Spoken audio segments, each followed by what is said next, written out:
So I'd just like to say, so hello and welcome to everyone to this MGA market briefing.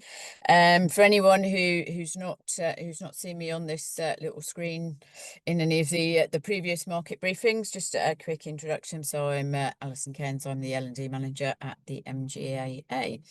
So a few little bits of housekeeping ahead of the presentation or briefing today. So a polite ask for people, if you can keep your microphones and cameras off, it just helps us in terms of the technology, just in case there is any blips. We want to try and stay with you for the duration of the briefing, please. And also a polite ask, if you have started any AI note-taking tools, if you could turn them off, please, as we don't have everyone's permission. So moving on to things we want to encourage you to do. So yeah, please ask questions. So the request is pop them into the chat, and what we'll do is we'll cover them off at the end. So you don't need to wait to the end. Pop them into the chat at any point that they come to mind, and then we'll pick them up at the Q&A at the end of the session. Also quickly just to let you know that the session is being recorded. I know that Zoom does let you know, but just to remind you about that.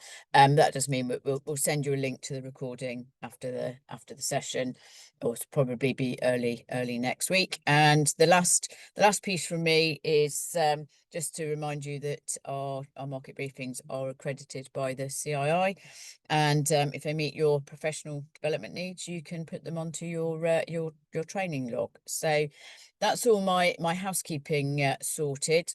So that leaves me to share with you today's topic and presenters. So really happy to have Accelerant with us today, and their presentation on unlocking growth through a connected MGA ecosystem. Sorry, nearly didn't get that all out. So I'm going to hand over to Adam, who's taking today's briefing, and he will introduce himself.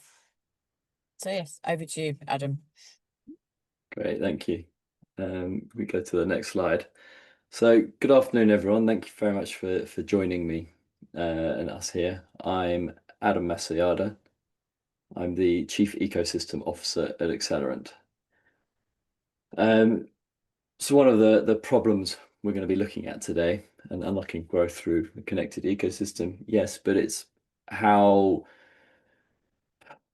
do you spend your time? Is it managing your tech stack, or is it focusing on what matters, which is underwriting?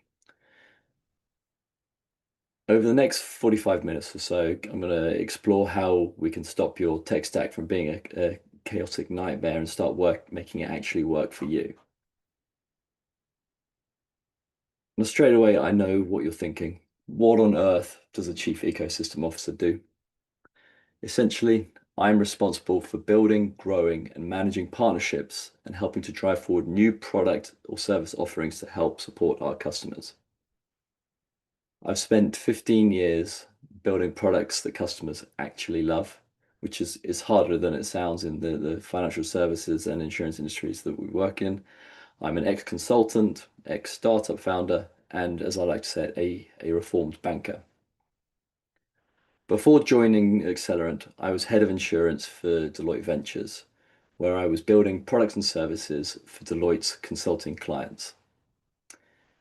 Now, I joined Accelerant because I genuinely believe that we're doing something different.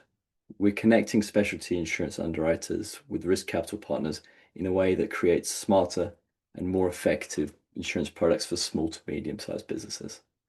And the ecosystem piece, well, for me, that's where it gets really interesting. Next slide, please. I'm going to be channeling my Chris Whitty during this presentation.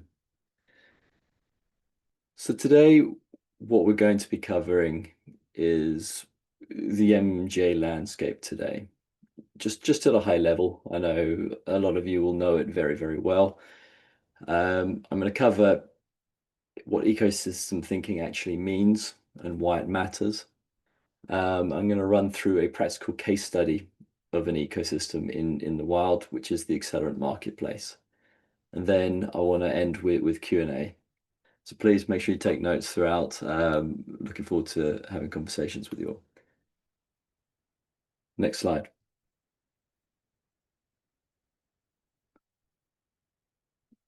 So for the learning objectives for today, by the end of the session, you'll walk away with a recognition of the key challenges the MGAs face in today's complex market. You can understand how ecosystem thinking can improve underwriting performance and efficiency, actually going straight to bottom line. And I'm going to give you practical examples of partnerships and tools that streamline operations. And hopefully we'll end today with some actionable strategies that you can apply in your own organizations. Next slide. So we're going to start with where we are, which is the MGA landscape today. Next slide, please. Let me paint a picture that might feel quite familiar. These are the challenges that we see MGAs facing today. It's fragmented ecosystems. You're juggling multiple partners, systems, vendors, none of which like to talk to each other. It's like conducting an orchestra where half the musicians are playing different songs and the other half can't hear the conductor. Operational complexity. Your team spends more time on admin than on underwriting. Not because they're inefficient, but it's because the systems force them into this never-ending game of data entry ping pong from one system to the next. The pressure on margins, it's real. We're seeing it more and more. Rising costs, increased competition, everyone squeezing profitability from every angle. And regulatory demands. Compliance and governance are not getting simpler. The burden just seems to keep growing, and I don't see it stopping anytime soon. Next slide, please. But here's why I'm optimistic. For every challenge, there is an opportunity. Scale efficiently, you can leverage partnerships and technology to grow without adding complexity. You can make your systems talk to each other. It's about working smarter, not harder. You can harness data transparency. When your data flows from system to system properly, it'll improve underwriting quality, your pricing accuracy, and also risk selection. This is where magic really happens. Operational efficiency. It's tying together everything. This is where I see AI having a real impact over the next several years. The automation and streamlining of processes mean that your underwriters actually get to spend time on underwriting instead of wrestling with 5 to 10 different systems and doing that data entry ping pong that I spoke about. And for me, as always key, stronger partnerships. Because nothing builds resilience across the value chain than partnerships with good people. Nobody succeeds in isolation anymore in this industry. Next slide.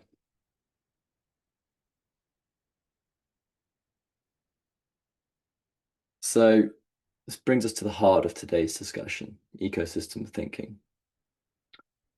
Next slide. So what is an ecosystem? Ecosystems multiply potential. Instead of building everything ourselves, we build together. Apple didn't dominate just by making devices. It built an ecosystem of developers and services around the iPhone, around iTunes. By marrying these together, it meant that we can all derive vastly more value from Apple, from our phones, than if the apps were only built by Apple itself. Another example, Amazon. It doesn't just sell products, it created a marketplace and a cloud platform where millions of businesses now depend on it. Lloyd's of London, again, another example of an ecosystem. In the diagram, any entity turning the cog turns it for everyone else. This creates a flywheel effect that just makes it easier to keep everything spinning.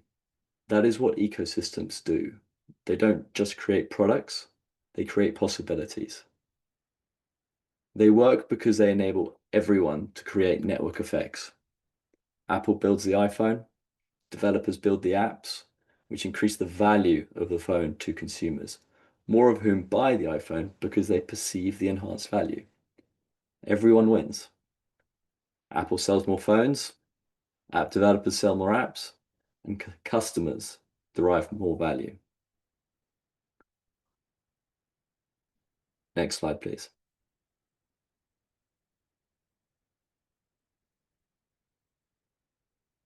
Specialty insurance is already an ecosystem.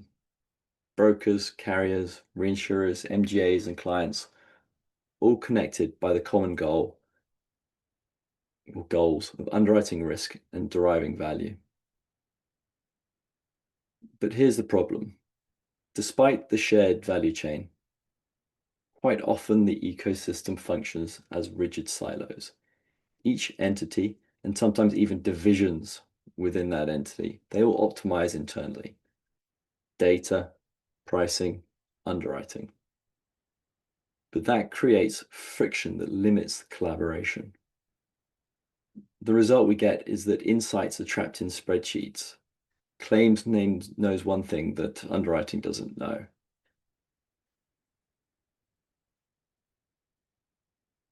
The decisions are made in isolation. The data is disconnected across multiple platforms and multiple teams. To unlock the true potential, we must shift from internal team optimization to company optimization, and then from there to ecosystem optimization, where data, technology, and trust flow across organizational boundaries. Next slide. The winners in this connected ecosystem will be the ones who remove friction across the value chain. This will be from carriers helping MGAs to solve operational pain points, bordereau generation, underwriting data, technology costs.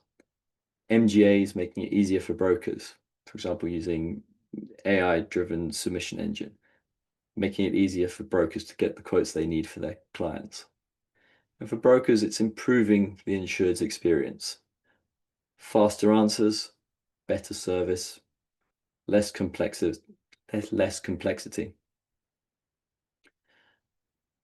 This ability to improve your customer's experience drives greater value exchange and unlocks significant downstream and upstream benefits. That's all an ecosystem is. It's working together to unlock greater value. Next slide, please.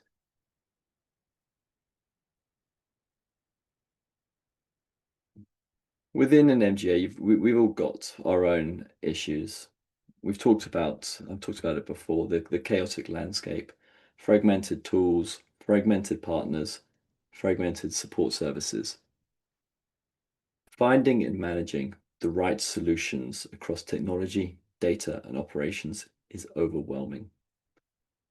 It's not just challenging, it's genuinely exhausting. I don't know, I'm sure lots of people have been through RFP processes, selection processes for new vendors. It takes so much time trying to weed out what's good, what's not, who is selling snake oil, who isn't. It is exhausting. But here's the real kicker. MGAs don't need just access to all these different services. You need the right services, the ones that are seamlessly integrated and ready to use, ones that can talk to each other. And there is a big difference between these two types of services. Scaling an MGA too often feels like battling red tape instead of driving results. You want to grow, you know you should grow, but operational overhead just seems to make it impossible. It makes it feel impossible. This is where a connected ecosystem can help. It can eliminate friction, it helps unlock growth, and it turns all of the challenges that we've talked about into opportunities. So I'm going to just run through a quick case study. If we go next slide, please.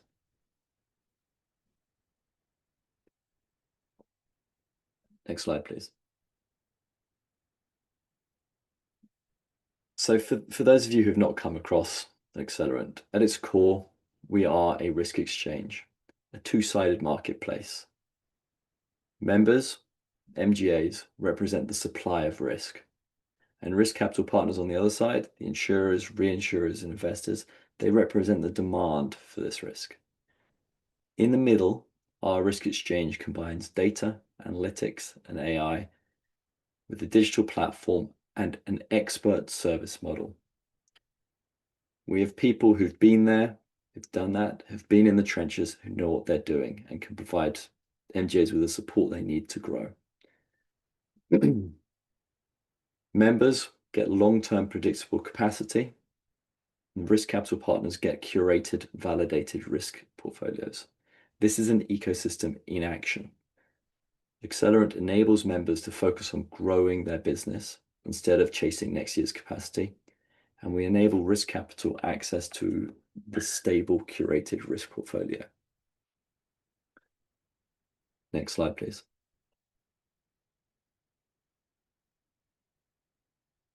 Now, the next step in Accelerant expanding its ecosystem is to start tying in these best-in-class technology, data, and service providers.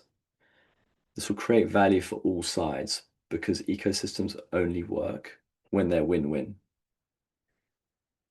We've started expanding the Accelerant ecosystem by speaking with our members and finding out where they were facing issues, what was blocking them growing. And over the last few years, we've gradually been building out our own Accelerant services, which I'll touch on later. But the one big problem area was, how do I find new services? And can you deliver savings for me? This led us to create the marketplace. Next slide.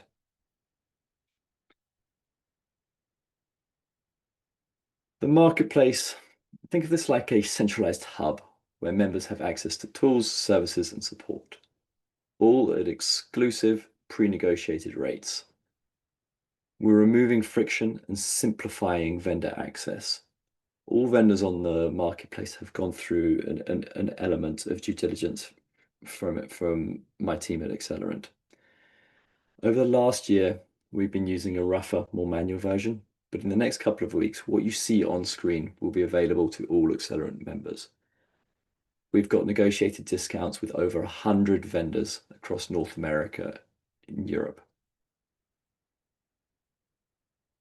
The truth is, your team and you should be spending less time managing operations and finding vendors and more time just building profitable businesses.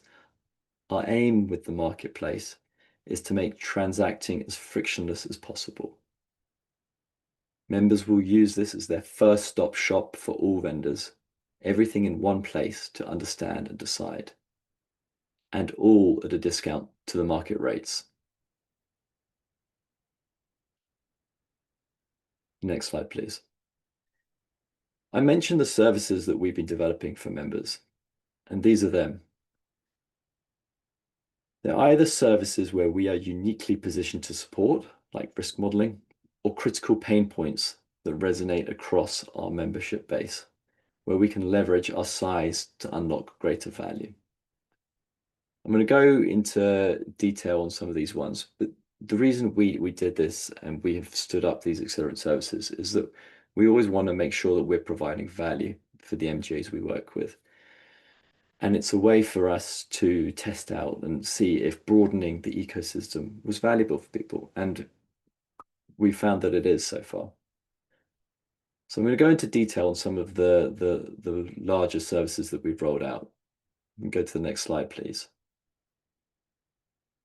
So example one is Accelerant's peril scoring services.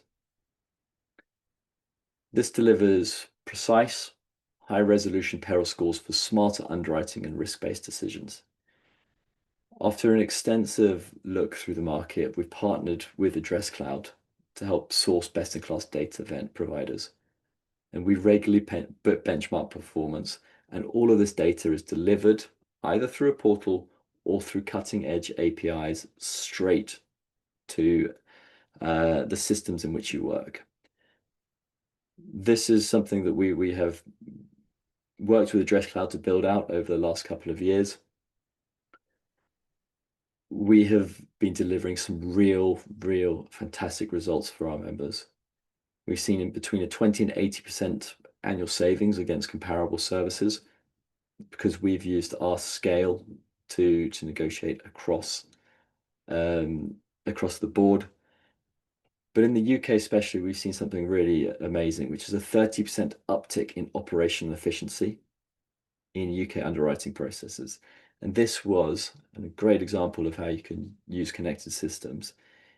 But it's by embedding the peril scores directly into the systems that the underwriters already use.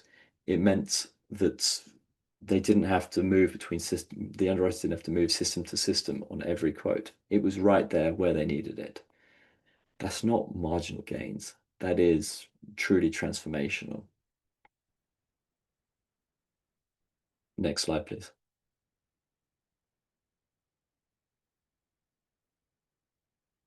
One of the biggest pain points that we've heard from the MGAs who work with our members is submissions. So we worked over the last 6 to 9 months, we've been working with a variety of different vendors to build out a submissions engine. The pain point, manual processing of large documents, being overwhelmed by submission volume. We've worked with these AI vendors to enable members to handle more submissions. We've partnered with Mulberry, Further AI, and Heron Data for submission extraction, triaging, and qualification. Qualification. This is making sure the submissions are within your appetite before you spend any time underwriting. Triaging. This is enabling members to set their own rules as to which submissions are more important to them. And so it gets flagged, focus on this one first. And extraction. This is extracting data from large documents and emails. So underwriters don't have to read the whole thing before deciding whether or not to quote or not.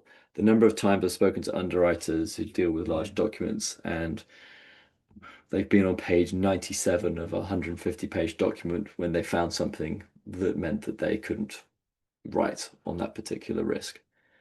This document extraction will bring those insights right to the surface so that they can make that call much quicker than having to wait and read all of the documents. We've been running several proof of concepts over the last 6 months and have seen some absolutely amazing results. Across the board, we've seen an up to 50% reduction in submission processing time. Depends entirely, the reduction depends entirely on, whether it's a volume-based business or a business with a line of business with lots and lots of documents. Real improvements that our members have seen is a 2-hour time saving on a multi-line submission and a 30% increase in process volume for high volume submissions. I mean, think about it. If you process 20 submissions a week, that's 40 hours back. That is a whole person. What would you do with that extra 40 hours? This is one we're really excited about and we'll be rolling out across hopefully across the entire membership base over the next couple of years. Next slide, please.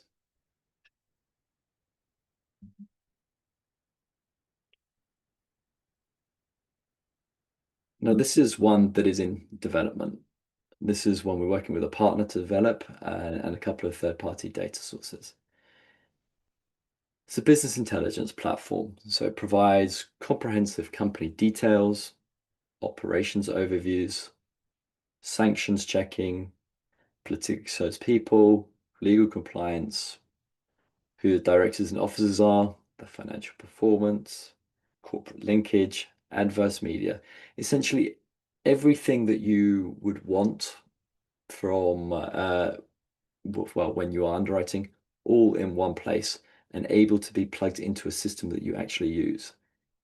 Yes, we're developing it and have a portal, but the aim is it is API first, so it can plug straight into your systems. It's not data aggregation, it is intelligence. It's putting the right information in the hands of your underwriters so they don't have to go to all of these different systems to find it. it is the difference between hoping you're making a good decision and actually knowing you're making an informed one. Again, this one is one that's in development. We're working with a couple of our members to test it out at the moment and hope to roll that out over 2026. Next slide, please.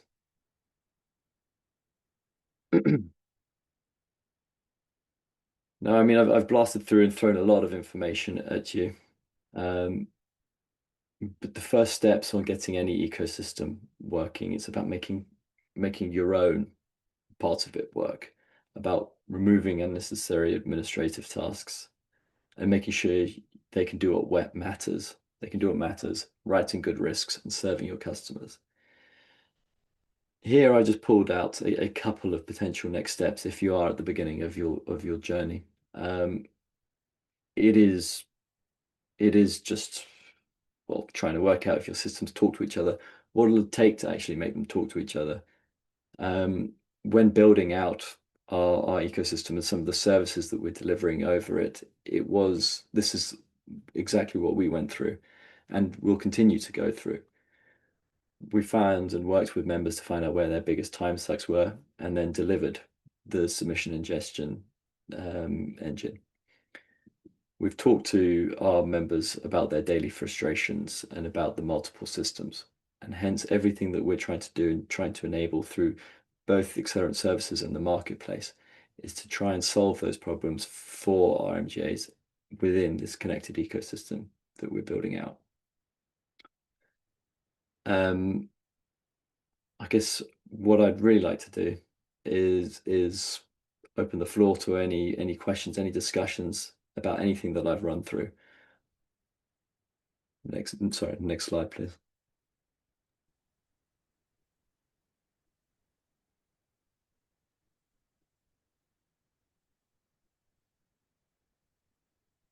Right, so we haven't got any questions in the chat at the moment.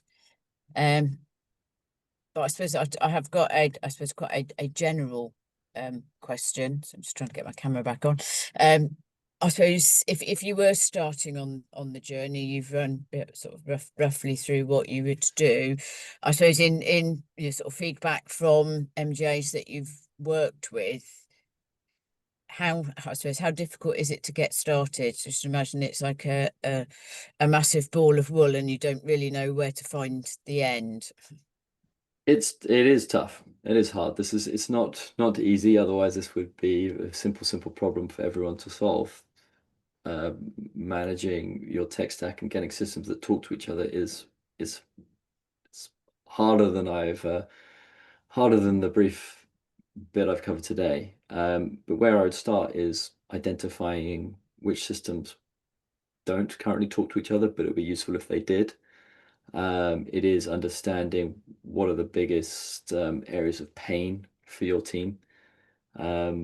Where are they doing repetitive tasks that could be automated? That is what's quite exciting at the moment, is that the emergence of AI over the last couple of years has meant that automation's actually slightly easier than it used to be. I'm not saying AI is the silver bullet that will solve all of our problems, but it will enable the connection of those systems in a slightly easier manner. So now's a fantastic time to start actually thinking about how this works.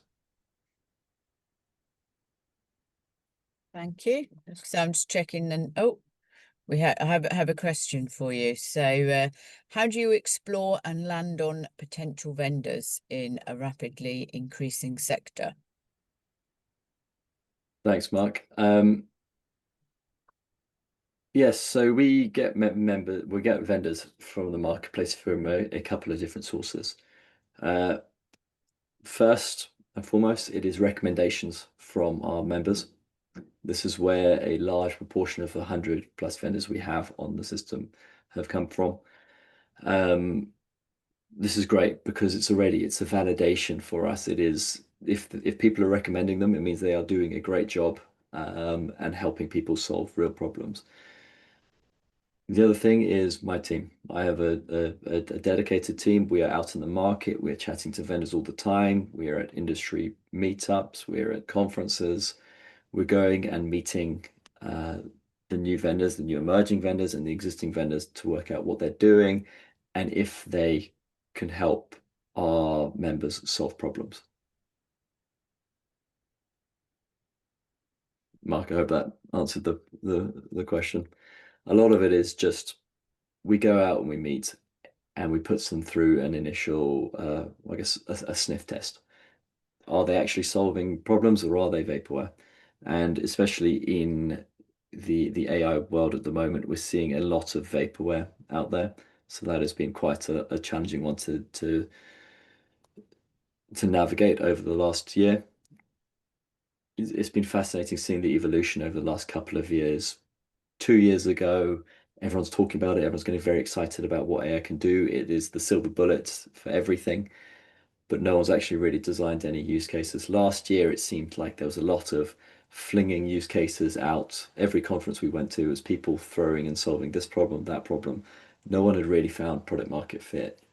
But this year and over the last 6 to 9 months, especially, we've seen some really fantastic vendors emerge. They know the problem they're solving, they know what they're doing, they're really focused on it. And they're starting to get traction in the market. And those are frankly the ones that we're working with. Thank you. So not got any more questions at the moment. So just I was going to say a quick question. It might not be so quick. I suppose Maureen, you're touching on the evolution of AI, and it's sort of moving into a phase where it's quite practical, and you can see the benefits. I suppose what might be your prediction for where we might be at the end of next year? So it's possibly a cruel question for you. That's a good You question. don't have a crystal ball.